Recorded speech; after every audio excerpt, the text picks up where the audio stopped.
When I found an unfamiliar earring in my car, I didn't confront my wife. I started documenting her collapse. You ever catch someone in a lie so small it feels like a premonition? 2 months before everything fell apart, I found one of Camille's earrings under the passenger seat of my car. Not her usual ones. Not the ones she wore to work or to dinners or curled up beside me on the couch. These were cheap, gold-colored hoops. The kind she used to make fun of when she'd see them on someone else. Still had the price sticker from Zara stuck to the back. When I asked her about it, she didn't flinch. "Huh," she said, peering at it like it was a dead bug. "Must have fallen out of my purse." She wasn't even wearing a purse that week. I remember because I'd noticed her carrying her keys in her coat pocket, jingling when she walked. I almost said something, almost asked again, but I didn't. I let it slide like so many other things in our marriage. One of those small, stupid moments you tuck away and pretend doesn't matter. But they do. God, they do. At the time, we'd been married for 5 years. No kids. Both of us in our mid-30s. Camille was a graphic designer, working part-time at a boutique branding firm downtown. I managed regional sales for a mid-sized tech company. Lots of Zoom calls and late-night emails, not much glamour. We had a quiet life. A steady life. At least, I thought we did. The cracks didn't appear all at once. They were slow, quiet. Like mold blooming beneath wallpaper. It started with her phone. Always face down. Always locked. She used to leave it anywhere. Kitchen, bathroom, nightstand. Never a thought. Now it was glued to her, like an extension of her wrist. She got cagey when I'd walk into the room during a call. Laughed softer. Closed the laptop quicker. "You've been distant," I told her one night, over Chinese takeout. "Something wrong." She shook her head, biting into a dumpling. "Just tired. Work's been insane." That was the first lie I let sit there, untouched, like the earring. And like the earring, I didn't bring it up again. Not then. I told myself every couple has slow seasons. Maybe she just needed space. Then she stopped wearing her wedding ring. "It's tight," she said when I asked. "Think I've gained weight." Camille was still rail thin, maybe even more than usual. She barely ate. She picked at dinner. Spent hours at the gym she never used to go to. Her smile was different too. Clipped at the edges, like it hurt to hold. I wanted to believe it was all in my head. That I was paranoid. That maybe I was the one drifting, not her. So I leaned in. Made her coffee in the mornings. Rubbed her back when she came home late. Asked about her day even when I knew she'd say fine and nothing more. And for a while, I convinced myself that was enough. Until I found the second earring. Same cheap gold. This time on the floor of our bedroom, half hidden beneath the dresser. Still not a pair. Just another orphan piece of jewelry she swore she'd never wear. That was when I started looking. Not snooping exactly. Not at first. Just noticing. Like how she always left the house around 11 a.m. on Fridays, even though she said she didn't have meetings till after lunch. Or how she'd come back wearing different lipstick than when she left. I'd memorized the shade in the morning. Something muted, professional. And in the evening, it was smudged coral or deep red, like she'd been drinking from a wine glass. And then, the hotel receipt. It was tucked between pages of a design magazine on the coffee table. Half folded, like it was meant to be found or accidentally forgotten. A mid-range downtown hotel, Friday afternoon check-in, 2 guests. My name wasn't on it. That night, I didn't say anything. I watched her peel off her jacket, drop her keys in the dish, pour herself a glass of wine. I watched her as if she were someone else, a stranger mimicking my wife's gestures, her voice, her body. "Long day?" I asked. She nodded, eyes on her phone. I said nothing about the receipt. Nothing about the lipstick or the earrings or the late mornings. I kissed her on the cheek, tasted the lie on her skin, and said good night. But that night, something broke. Not loudly. Not with yelling or slamming doors. Quietly. like a click behind the ribs, a lock sliding into place. I was done pretending. If she was cheating, and I knew in my bones she was, then I wouldn't scream. I wouldn't beg. I wouldn't even confront her. I'd collect, observe, wait, and when the time came, I'd take everything from her. Not out of rage, out of principle, because betrayal has a cost, and I'd make sure she paid in full. I started documenting everything. Camille had no idea. She was always too distracted to notice my eyes on her, my questions slightly sharper, my silences more calculated. I wasn't careless. I never checked her phone or tracked her car. That's the thing about people who lie. They think they're smarter than you. They get lazy. So I became meticulous. Friday mornings were my first pattern.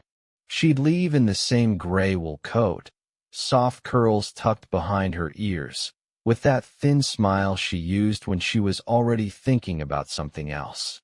"Don't wait up," she'd say, which made no sense for a graphic designer clocking out at 6. I didn't argue. I just nodded, handed her a travel mug of coffee, and memorized the shade of her lipstick. Then I'd wait. A week later, when she came home late again, this time flush-faced and chatty for once, like someone had poured her full of wine and compliments, she didn't notice the faint circle of a wineglass ring I'd left on her nightstand, or the faint trace of coral on her pillow from the lipstick I'd smudged there while she was out. She didn't even ask. She assumed she'd done it, that she was sloppy, and that told me something very important. Camille wasn't careful. She thought she was, but deep down, she was already unraveling, which meant I had time. Time to build something worse than confrontation. I copied the hotel receipt, scanned it, highlighted the time, noted that she'd used our joint credit card, bold, almost insulting. I started checking the statements every Monday morning. Never at home. I'd do it at the office, where the air smelled like paper and toner, where no trace of suspicion could follow me back. Over the next month, I found 3 more transactions. 2 hotel bars, 1 room service charge. All between noon and 3 p.m. All on Fridays. The names were generic. No second guest listed. But I noticed the details. 1 bar receipt listed a Cabernet. She didn't drink red wine. Claimed it gave her headaches. Another had a shared dessert, tiramisu, her favorite. We hadn't shared dessert in months. She never even tried to hide the smell. Perfume I didn't recognize. Once, faint cigarette smoke, even though neither of us smoked. I'd open the windows in our bedroom before she came home, let the winter air get the scent from the sheets, just to see if she noticed. She never did. Her phone was the last puzzle. She kept it close, sure, but not always locked. And one morning, in the shower, I heard the vibration. A message preview lit up the screen. "Miss your mouth." That was it. For words. And it didn't sound like someone joking. It sounded lived in.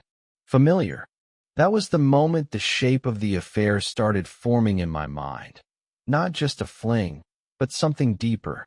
Something regular. Someone who'd gotten comfortable. I memorized the number. Didn't open it. Didn't touch her phone. Just jotted down the digits and did a reverse lookup at work. The number belonged to a man named Shane Bartlett. I didn't recognize the name at first, but when I saw the LinkedIn profile, financial advisor, mid-40s, divorced, formerly with a firm that handled small business rebrands, my stomach dropped.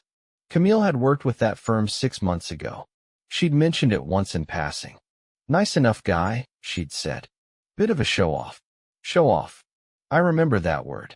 She said it with a twist in her smile, the kind she used when she didn't want me to think too hard about something. The same smile she gave me when she said her wedding ring was too tight. I studied his profile. Photos from a boat, a conference, an office party. Expensive smile. Slightly too confident. The kind of guy who flirted with married women and never thought twice about it.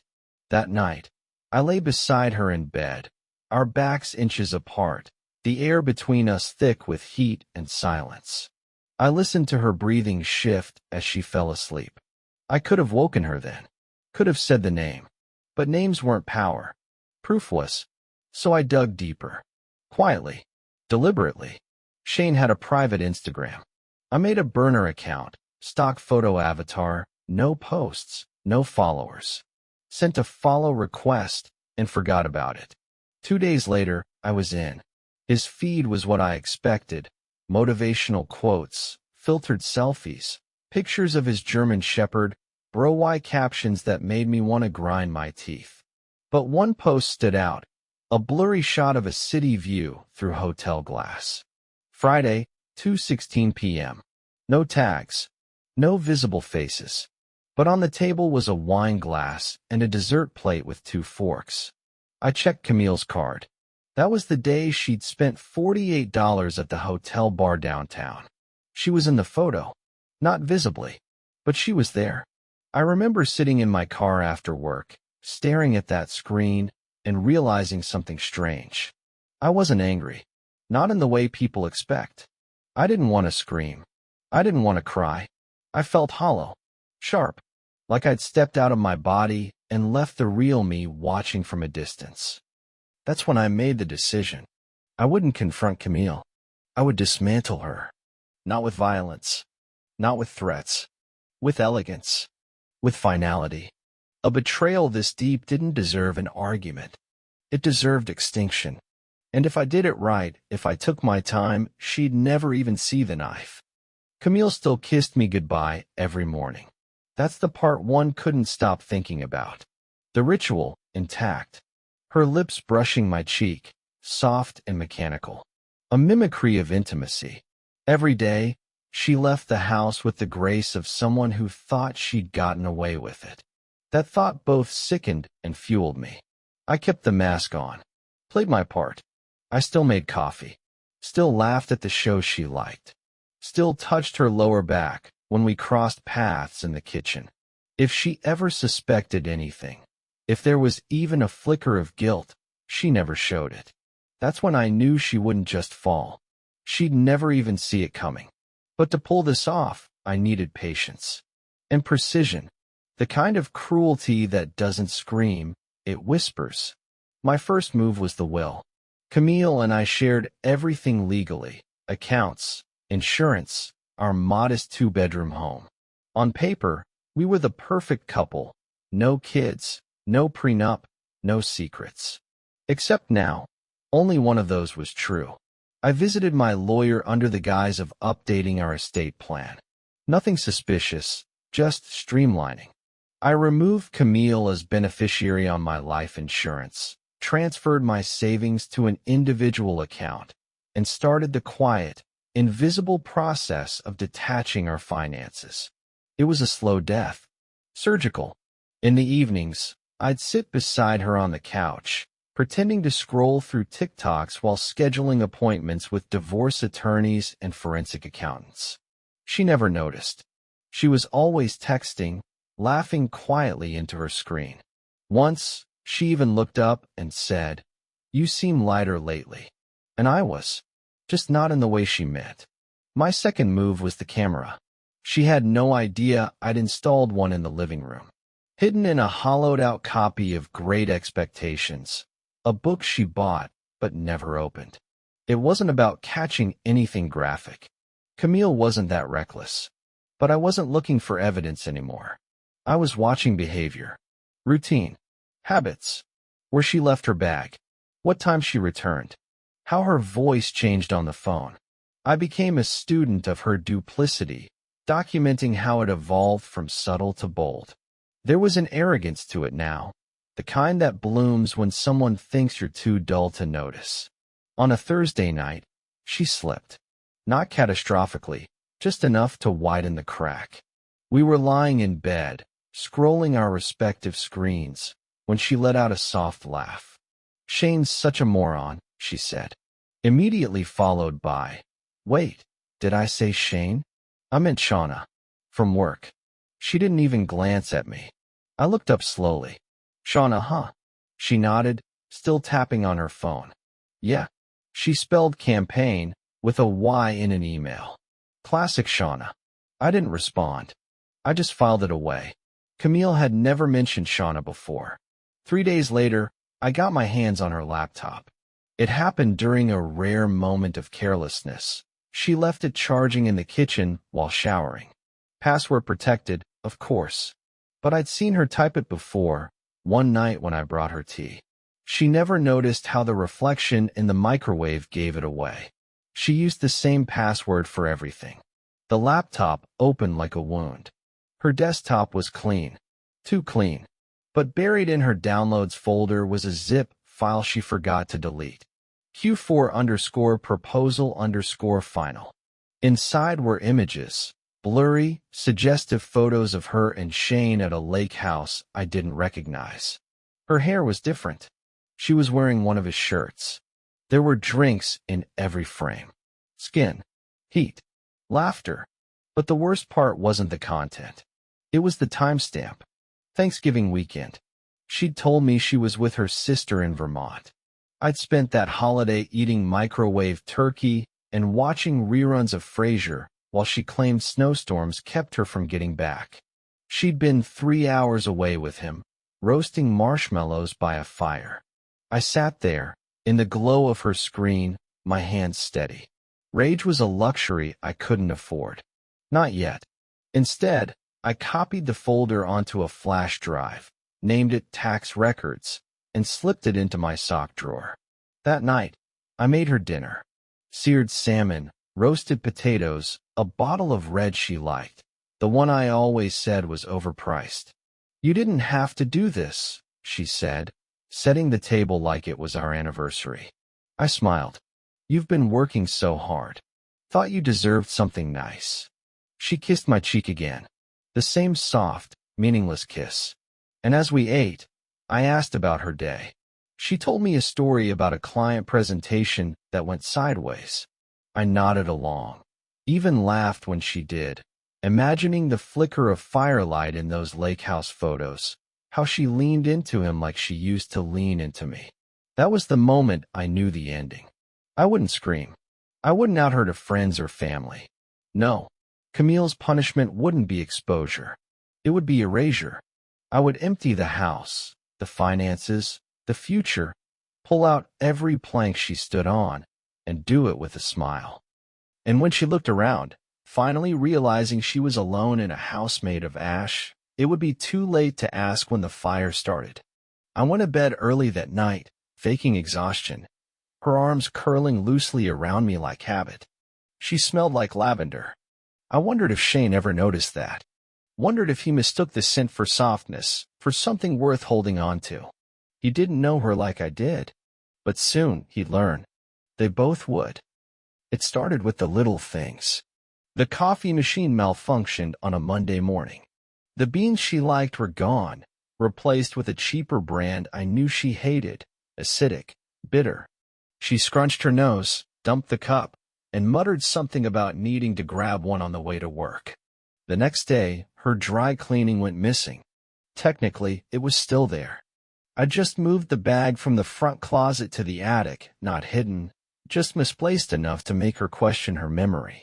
She tore through the apartment in her heels, late for a client pitch, blaming herself aloud. I know I put it right here. I didn't say a word. I let the silence bloom between us, warm and patient. It wasn't about sabotage. It was about erosion. You don't need to scream to drive someone mad. You just need to chip away the edges until they don't trust their own footing. The first real crack came later that week. She came home on Friday, later than usual, hair windblown, cheeks pink.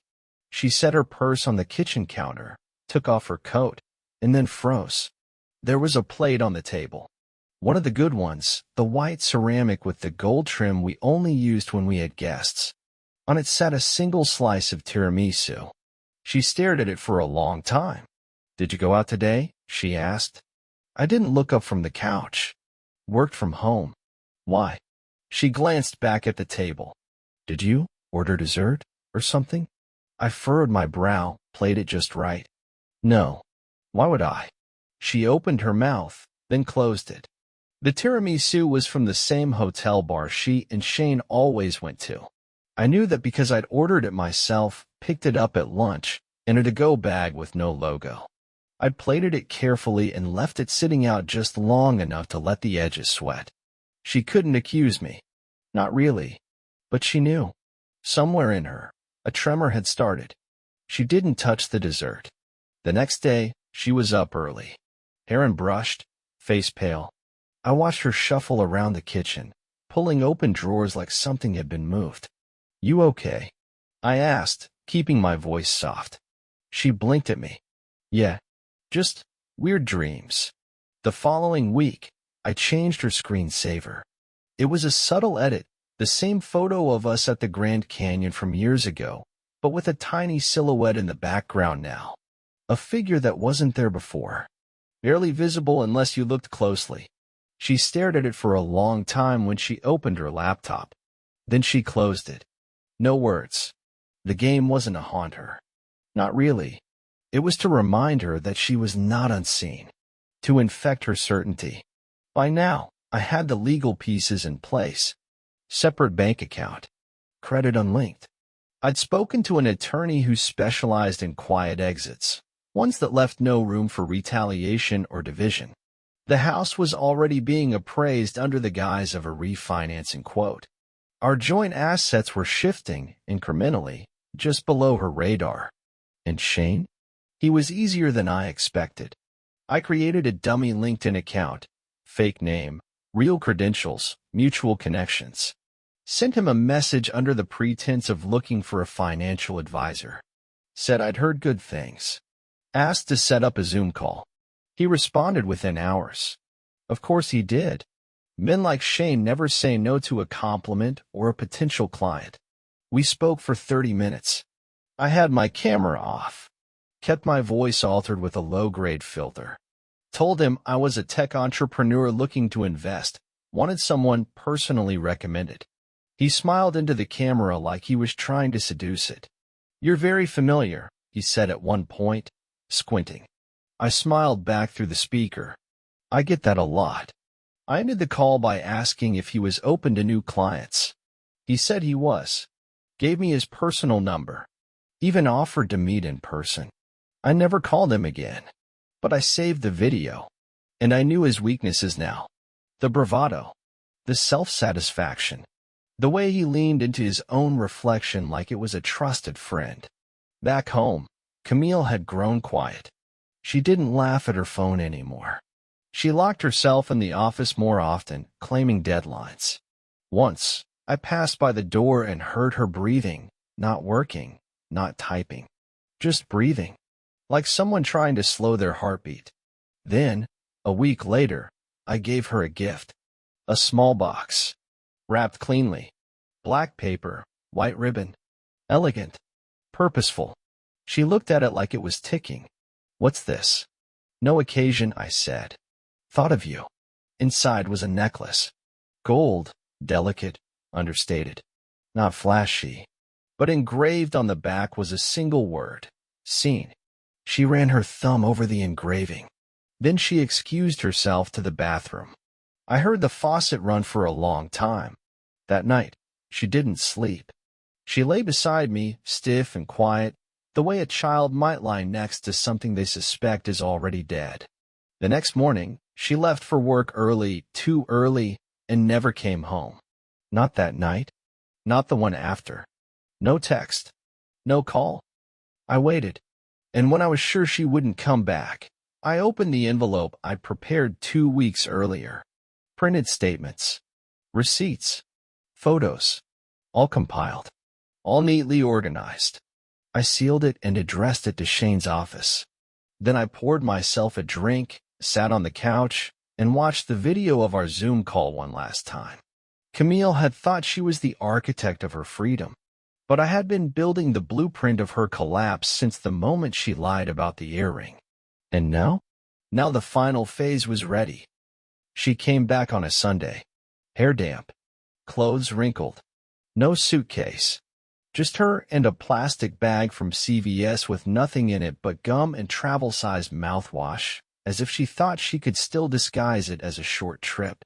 I was sitting at the dining table, sipping tea, The Sunday paper folded in front of me like we still lived in a world where people read the news instead of checking their phones.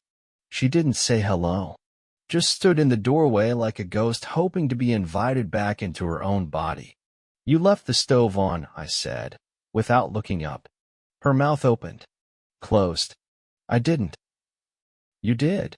I let the silence bloom. She set the bag down, slowly, her hands trembling in that barely noticeable way I'd come to study like art. Camille had always been a performance, effortless and sharp. But now, she couldn't remember which role she was supposed to be playing. Wife? Victim? Stranger? I stayed with Tessa, she said. I looked up, finally. Tessa.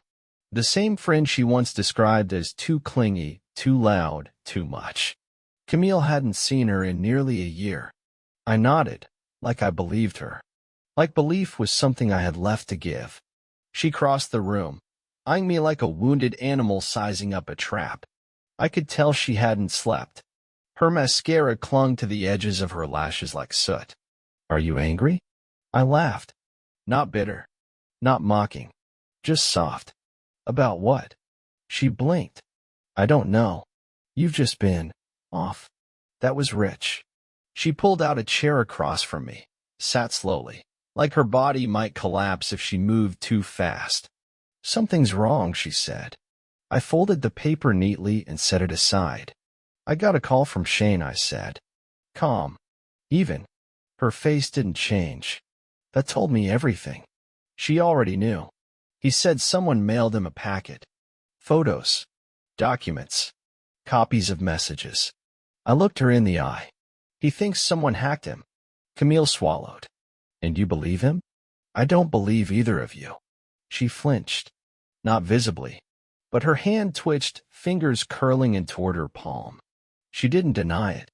Didn't even try. And that, more than anything, broke what little was left between us. Not the betrayal. Not the lies. The ease with which she gave it up when cornered. As if it had never mattered in the first place. I wasn't going to tell you, she said, voice hoarse. It didn't mean. Don't. I didn't want the words. Didn't want the postmortem. The timeline. The excuses. I stood. Walked to the counter. Opened the drawer where we kept the spare keys. Pulled out a small manila envelope. No labels. Just wait. I handed it to her. She stared at it for a second before opening it. Inside was a single sheet of paper. It was the notarized document terminating our joint ownership of the house. Her name had been removed. What is this? It's done, I said. I filed last week. My lawyer sent you a copy. You didn't respond. She opened her mouth to argue. I didn't let her. The accounts are split. You'll find a wire transfer in your email. It's generous. Considering. Her eyes filled, finally. Not wide-eyed remorse. Not shock. Fear. Pure, clear fear. Not because of the money. Not even because of Shane. But because the man sitting across from her, the quiet, predictable, dependable man she thought she knew, had vanished. She had no map for who I'd become. Jacob, wait, can we talk? No, I said. Not anymore. I walked past her, down the hallway, into what used to be our bedroom. Most of her clothes were already boxed. She hadn't noticed. Or maybe she had and told herself the lie she liked best. I must have done that. I just forgot. I picked up one of the boxes and brought it back to the kitchen. Set it down in front of her. I'll be gone by the end of the week, I said. You have until then. She didn't cry. Camille was never the type. But she sat there, hands on the box, as if holding it might keep her from floating away entirely. You planned this, she whispered. I didn't answer. Why didn't you just confront me? Scream? Something? I smiled. Because you wanted chaos. You expected rage. You needed a scene so you could play your part. She looked at me like she was seeing me for the first time. And maybe she was. You don't get a scene, I said. You get silence. You get absence. You get to sit in the empty house you tried to build a future outside of, and realize it was never yours to begin with. The front door opened behind us. I'd hired movers. Right on time. Two quiet men in dark uniforms, nodding politely as they carried in the labeled boxes. Efficient. Unapologetic. She sat frozen as they moved past her. A woman undone not by violence, but by precision. And that was the climax. No shouting. No grand finale. Just the sound of paper tearing, tape sealing, and a marriage ending with surgical detachment. Camille stayed at the table long after I walked out. I didn't look back. Camille never called. Not after the movers left. Not after the final wire transfer hit her account. Not after the divorce papers were signed, sealed, delivered with the kind of clean precision she used to admire in other people. The last time I saw her was through a pane of glass, the kitchen window, her silhouette reflected in the oven door. She was sitting in the same chair she always sat in, wearing one of my old sweaters, arms folded tight across her stomach, like she'd shrunk in the wash. She didn't look up as I walked down the driveway for the last time. I moved into a loft downtown. Small, open, echoing in the right ways. One of those old industrial buildings converted into something minimalist and overpriced. I didn't furnish it much. A couch, a mattress on the floor, a table with a single chair. No photos. No keepsakes. I needed room to unlearn her. Some nights I'd still reach out in bed, expecting someone beside me. Not out of longing, just habit. The kind of reflex that takes time to fade, like phantom pain after amputation. She tried once. Not a phone call. Just a letter. Handwritten. No return address. Tucked under my door one morning like something illicit. I stared at it for a long time before opening it. The handwriting was careful, too careful, like she was trying to return to someone she hadn't been in years. It said things like, "I miss who we were. I didn't expect you to disappear so completely. I didn't know it would feel like this." There was no apology. Camille wasn't built for remorse. Only absence. She mistook silence for peace. She thought if she left quietly, she'd be allowed to return the same way. I didn't respond. Because there was nothing left to answer. She didn't just break a promise, she broke the rhythm of trust. The thousand small rituals that made a life. The half-full cups of tea. The way she'd fall asleep on the couch and I'd cover her with a blanket. The shared glances across crowded rooms. All of that detonated. Not out of passion, but boredom. That's what people don't understand about betrayal. It's not always about lust or temptation. Sometimes it's just cowardice. The slow, silent kind. The refusal to face discomfort. The choice to lie instead of stretch. Cheat instead of speak. Escape instead of stay and dig. I stopped wearing my ring long before she did. Not because I hated her. Not because I wanted to forget. But because I didn't want to carry the version of myself I'd become with her. The man who tolerated too much. Said too little. Waited too long. That man's gone. Now I wake up early. Drink bitter coffee. Run in the mornings through the quiet streets before the city wakes. I don't check her social media. Don't wonder where she is. Who she's with. I don't need to. People like Camille always find someone new. Someone who hasn't yet learned how quickly her warmth can turn transactional. How easily she can morph admiration into leverage. Love into currency. And Shane? He's gone too. Last I heard, his firm cut ties with him after some sort of conduct review. Quiet, clinical. Probably just enough shame to bruise his ego. I don't know if Camille stuck around to pick up the pieces. I doubt it. She never liked cleaning up messes she couldn't spin into charm. I still have the photos. Still have the voice memos, the documents, the digital breadcrumbs she didn't know she was leaving behind. Not because I want revenge, but because memory matters. Because someday, if I ever start over, if I ever sit across from someone new, someone unafraid of the dark edges of love, I want to remember how I almost lost myself. I want to remember the shape of the fire, the smell of the smoke, the way silence feels like safety after a war.